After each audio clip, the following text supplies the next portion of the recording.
అందరికీ వందనాలు. ఈ వీడియోని ప్రతి ఒక్కరికి షేర్ చేయండి. కానీ ఈ వీడియో మాత్రం కొంతమంది క్రైస్తవులకి, అందరికీ కాదు, కొంతమంది క్రైస్తవులకి సిగ్గుందా? కొంచెమన్నా సిగ్గుందా మీకు? విగ్రహారాధన చేయొద్దని అన్యులకు చెప్తారు, మీరెళ్ళి యేసుక్రీస్తు బొమ్మలకి, మరియమ్మ తల్లి బొమ్మలుగా మొక్కుతారు. గుండు కొట్టించుకోవద్దని వారికి చెప్తారు, మీరు గౌరీపట్నం వెళ్ళి మీరు గుండు కొట్టించుకుంటారు.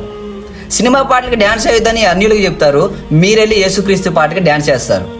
యేసుక్రీస్తు పాటకి డ్యాన్స్ ఏందిరా సిగ్గు లేకుండా? కొంచెమన్నా సిగ్గుందా మీకు? యేసుక్రీస్తు పాటకి డ్యాన్స్ వేస్తారు ఎవరైనా?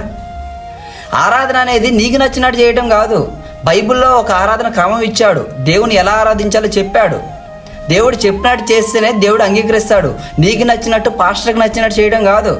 మా పాస్టర్ చెప్పాడు, మా పాస్టర్ డ్యాన్స్ చేస్తున్నాడు, అసలు ఆయనకి ఏం తెలియదు, నీకేం చెప్తాడు? మీరు పాస్టర్ డిపెండ్ అవుతున్నారు, బైబిల్ని కాదు. కొంతమంది గొర్రెలు అని ఎందుకంటున్నారు తెలుసా? ఇందుకే ఎవరు ఏది చెప్తే అదేమంటారు మీరు. బైబిల్ని డిపెండ్ అవ్వరు. బైబిల్లో విగ్రహారాధన చేయొద్దని చెప్పాడు, యేసుక్రీస్తు బొమ్మలో మొక్కుతారు. ఏ విగ్రహమునైనా చేసుకోకూడదు అన్నాడంటే ఏదైనా చేసుకోకూడదు, కానీ యేసుక్రీస్తు బొమ్మను చేసుకోవచ్చు అని మీ అర్థం. ఏ విగ్రహము అయినా సరే, అది యేసుక్రీస్తు బొమ్మ అయినా సరే మనం చేసుకోకూడదు. దేవుని ఆరాధించే క్రమం ఒకటి ఉంది. బైబిల్ మీద డిపెండ్ అవ్వండి, పాస్టర్ల మీద కాదు.